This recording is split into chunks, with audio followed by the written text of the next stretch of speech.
사랑하는 성도 여러분, 지난 시간에는 이스라엘 백성들이 요단강을 건너 여리고성 앞에 이르는 장면까지 살펴보았습니다.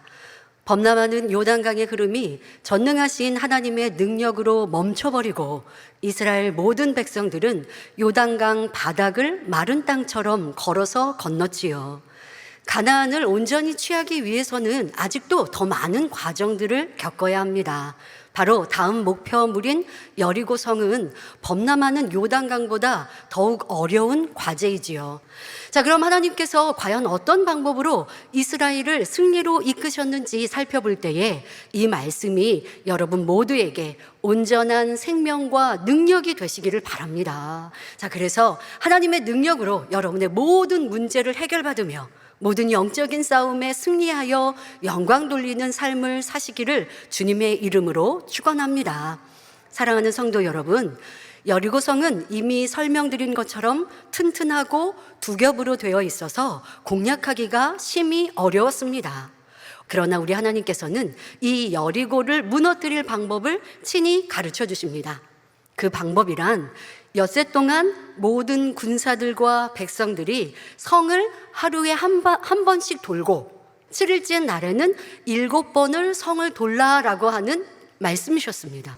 7은 영적으로 완전함을 의미하기에 이는 하나님 말씀을 온전히 믿고 정확히 그대로 순종해야 한다는 뜻을 담고 있습니다.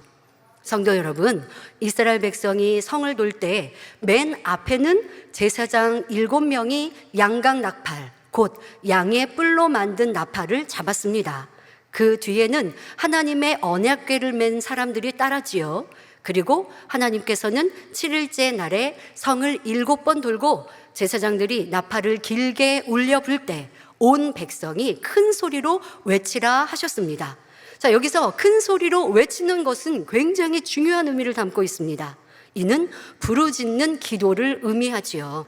자, 그런데 여기서 아무리 그 백성들이 큰 소리로 외친다고 성벽이 그 소리를 듣는 것입니까?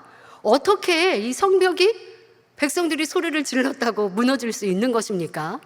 소리를 질러서가 아니라 하나님의 말씀에 순종하였기 때문이라는 것입니다.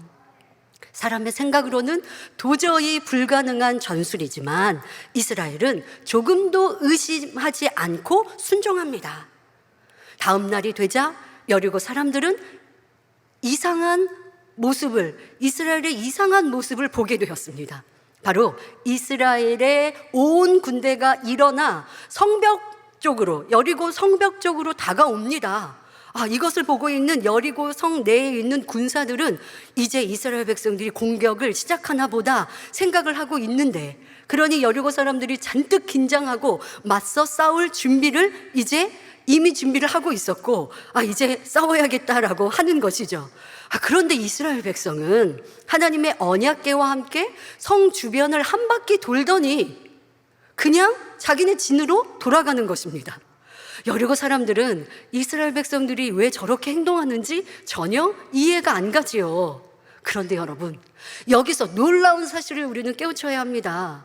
이스라엘 백성들이 이렇게 성을 도는 동안 여리고의 군사들은 이스라엘 백성을 향해 화살 하나 쏠 생각도 하지 못하고 있다는 것입니다. 왜 그랬을까요?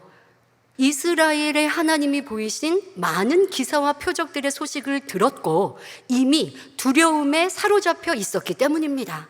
그런데 7째 날에는 이스라엘의 행동이 좀 달랐습니다. 다른 때보다 일찍 나와서 성을 7바퀴를 돌더니 나팔을 길게 울려 불고 이에 백성들은 크게 함성을 지르는 것입니다. 이스라엘 백성들의 함성이 울리자 요란한 굉음과 함께 먼지가 하늘을 덮을 정도로 치솟으면서 성벽은 한순간에 돌무더기로 변해버렸습니다. 이스라엘 백성들은 그 성에서 얻은 노획물을 단 하나도 사사로이 취하지 않고 다 불사르거나 성물로 구별하여 하나님께 드렸습니다. 그리고 여리고의 사람과 짐승은 다 죽였습니다. 이는 하나님의 명령에 의한 것입니다. 먼저는 성 안에서 얻은 물건을 하나님께 드린 것은 오늘날 우리가 수입의 첫 열매를 하나님께 드리는 것과 같은 의미입니다. 하나님께서 주신 약속의 땅 가나안에서 처음으로 얻은 것들이기에 먼저 하나님께 돌린 것이지요. 자, 그리고 성 안의 사람과 짐승을 다 진멸하라, 죽이라고 하신 것은 이스라엘의 거룩함을 유지하기 위해 필수적인 일입니다. 가나안 땅의 거민들은 극심한 죄악 가운데서 타락한 삶을 살며 많은 우상들을 음란하게 섬기고 있었지요. 이스라엘 백성들이 그들을 살려두어 함께 거하게 되면 자칫 죄악에 물들게 되고 그 결과는 사망이기 때문입니다. 여리고 사람들을 진멸한 것도 바로 이러한 이유였던 것입니다. 아버지 하나님의 그 뜻을 자세히 알지 못하고 육신의 생각을 동원한 사람들은 가나안 정복 전쟁이 부당하게 느껴진다라고 말할 수도 있습니다. 그러나 이 가나안 정복 전쟁은 단순히 하나님께서 이스라엘 백성들을 축복하시고 땅을 주시기 위한 전쟁만이 아닙니다. 죄악으로 관영한 가나안 거민들에 대한 공의로운 심판이기도 했지요. 만약 심판하지 않으시고 타락한 사람들을 그냥 두시면 온 세상 가운데 죄악이 전염병처럼 퍼져서 인간 경작 섭리에 큰 차질이 생기기 때문입니다. 예를 들어 창세기에 등장하는 소돔과 고모라도 죄악이 관영하니 불과 유황의 심판을 받았습니다. 노아 시대에도 사람들의 죄악이 관영하여 대홍수 심판이 임했지요. 역사적으로 잘 알려진 폼페이 같은 경우도 그랬습니다. 여기서 절대 하나님을 오해하시면 안 됩니다. 하나님은 심판받을 죄인들이라 해서 당장 진멸하지 않으십니다. 그 죄악이 관영하여 더 이상 용납할 수 없을 때까지 오래 참으시며 회개할 기회를 주십니다. 요나서에 보면 하나님께서 니누에를 멸하리라 말씀하셨지요. 하지만 니누의 왕 이하 모든 백성과 짐승들까지 전부 죄를 무릅쓰고 회개하고 금식하니 어떻게 하셨습니까? 긍휼을 베푸시고 용서해 주셨습니다.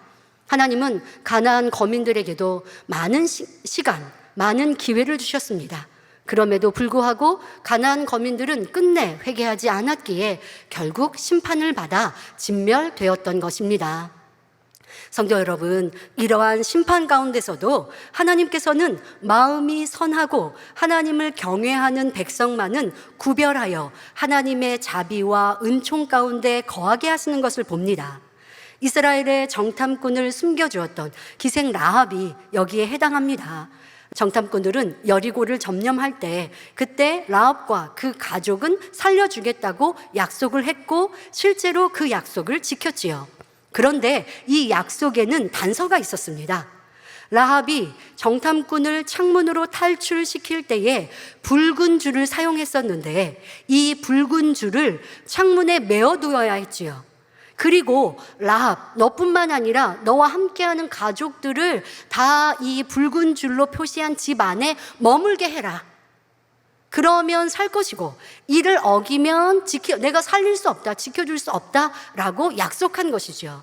이것은 영적으로 하나님의 자녀들이 세상의 재앙에서 지킴받는 원리를 설명해 주고 있는 것입니다. 보혈의 피, 주 안에, 진리 안에, 하나님 말씀 안에 거하는 사람은 지킴을 받는다는 것입니다. 그런데 바꿔 말하면 아무리 입술로 주여 믿습니다 해도 계명을 지키지 않고 주님 안에 거하지 않으면 하나님께서도 지켜주실 수 없다는 의미도 됩니다. 오늘날 주 예수를 믿는다 하면서도 수많은 사람들이 각종 재앙과 시험환란 속에서 고통받는 이유도 바로 이 사실을 모르기 때문입니다.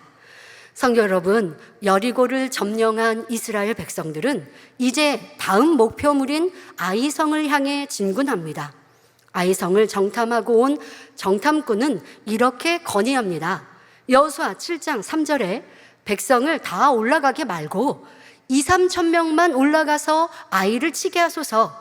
그들은 아이성에 있는 사람들, 그들은 소수니 모든 백성을 그리로 보내어 수고롭게 마소서라고 정탐꾼들이 말합니다.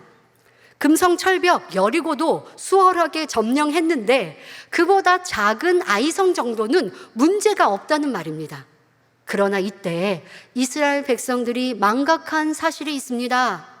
여리고에서 승리를 거둔 것은 이스라엘의 능력이 뛰어나서가 아니라 하나님께서 함께 하셨기 때문이었다는 사실입니다. 이것을 기억했다면 아이성을 공격할 때도 그저 눈에 보이는 대로 사람의 생각에 맞추어 행할 것이 아니라 먼저 하나님의 뜻을 분별해 보았어야 합니다.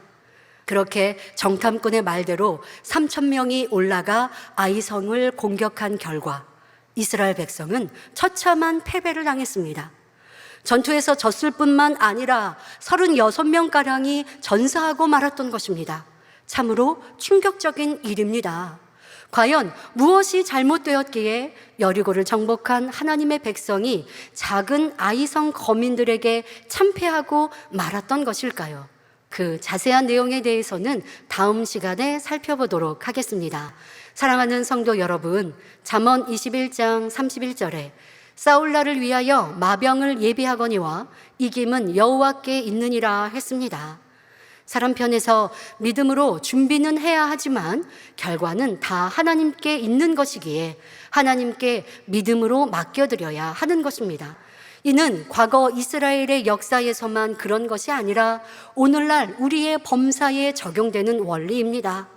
오직 하나님께 맡기고 그 능력을 힘입을 수 있기 바랍니다. 여러분의 개인적인 분야는 물론 교회적으로도 마찬가지입니다. 하나님의 섭리를 이루기 위해 일꾼들이 큰 흐름을 잡을 때나 여러분 각자가 개인적인 일의 방향을 잡을 때 항상 성령의 음성을 들어 순종해 나가면 결과는 하나님께서 책임지시는 것이지요. 그러므로 사랑하는 성도님들은 범사에 먼저 하나님의 뜻을 알고 순종해야 합니다. 그래서 전능하신 하나님께서 친히 여러분의 영적인 싸움을 주관하시고 천국 새 예루살렘에 이르는 그날까지 항상 승리하게 하시기를 주님의 이름으로 축원합니다.